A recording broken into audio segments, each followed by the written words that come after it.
April 25th, Pakistani Defense Minister Khwaja Asif was asked whether he admits if Pakistan provides shelters to Taliban and other terrorist organizations, to which he replied, "We have been doing this dirty work for the United States for about 3 decades, Welcome to Sleuthing Scams. And today we'll be talking about how America accidentally funded its enemies. But before we get down to business, kindly hit that subscribe button. What if I told you that some of America's greatest enemies, including the Taliban, Hamas, and others, were once either directly or indirectly supported by the United States, not out of malice, but out of miscalculated strategy, geopolitical short-sightedness, and Cold War paranoia? This is the story of how the world's biggest superpower has, time and time again, accidentally funded its own downfall.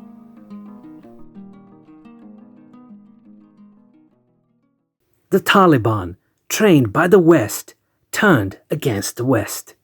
Let's start with the Taliban, the very group America spent 20 years and trillions of dollars fighting in Afghanistan. But here's the twist. The roots of Taliban power trace back to American money. During the 1980s, the Cold War was in full swing. The Soviet Union had invaded Afghanistan, and the US wanted to stop communist expansion.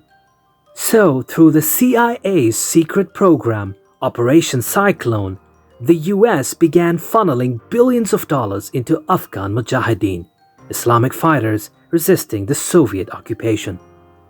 And guess who was training and funding these fighters?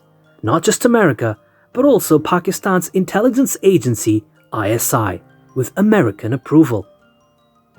Pakistan became the middleman, receiving US money and using it to train various militant groups, many of whom held extremist Islamic ideologies. These mujahideen fighters eventually evolved into the Taliban. So when America returned to Afghanistan after 9/11 to crush the Taliban, it was now battling the very monster it helped create, one that was nurtured with US dollars, Pakistani strategy, and Saudi religious influence. But it didn't stop there. To keep Pakistan on its side during the War on Terror, the US gave it over $33 billion in aid from 2002 to 2020. What Washington didn't fully realize was that Pakistan's powerful military and ISI were still playing a double game, taking US money while secretly sheltering Taliban leaders across the border. Even politicians like Imran Khan, leader of PTI and former Prime Minister of Pakistan, openly praised the Taliban, calling them freedom fighters breaking the chains of slavery.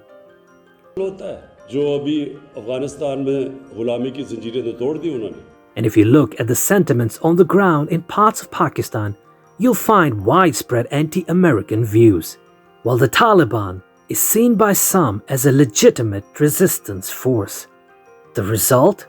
20 years, $2 trillion, and over 170,000 lives later, the US lost the war in Afghanistan and the Taliban returned to power. In other words, the US didn't just fund a war, it bankrolled both sides. Hamas, the enemy born from strategic miscalculation. Now let's turn to Hamas, the Palestinian Islamist group that the US, Israel, and the EU all officially classify as a terrorist organization. But here's the twist. Hamas was once seen as a useful pawn, especially by Israel, and indirectly allowed to grow in power, partly under America's nose. Back in the 1980s, the dominant force in Palestinian politics was the PLO, Palestinian Liberation Organization, a secular nationalist group. The PLO was engaged in violent resistance against Israel, and the US supported Israel's efforts to weaken it. Enter Hamas, founded in 1987 as an offshoot of the Muslim Brotherhood. At the time, Israel viewed Hamas as a religious counterbalance to the secular PLO. They allowed Islamist charities linked to Hamas to operate freely in Gaza. Schools, mosques, clinics, all were funded through Gulf donors, some of whom were close allies of the US. In other words, Western allies helped strengthen Hamas's social base, thinking, let Palestinians fight each other, a divided enemy is easier to control. But this gamble backfired. By 2006, Hamas won democratic elections in Gaza, a shocking upset that embarrassed both the US and Israel. Instead of moderation, Hamas doubled down on its militant posture. They built rockets, dug tunnels, and engaged in repeated wars with Israel. Civilian casualties piled up on both sides. And today, Gaza is effectively under Hamas control, while the West Bank is ruled by the more moderate Fatah party. The very division that was once seen as a strategy is now a nightmare of endless conflict. Once again, a group initially seen as manageable became a permanent thorn in America's side. Al-Qaeda, the ultimate blowback. And then there's Al-Qaeda, the organization responsible for 9/11. The roots of Al-Qaeda also trace back to the anti-Soviet war in Afghanistan. Among the foreign fighters who came to join the mujahideen was a wealthy Saudi named Osama bin Laden. While the US didn't fund bin Laden directly, the network and training infrastructure that America helped build laid the foundation for Al-Qaeda to thrive in the 90s. US weapons, military training manuals, and intelligence strategies all ended up in the hands of people who would later become enemies. After 9/11, the US launched the global war on terror, invaded Afghanistan and Iraq, and targeted Al-Qaeda around the world. But the monster had already been born and fed. Saddam Hussein from ally to enemy. Let's not forget Saddam Hussein.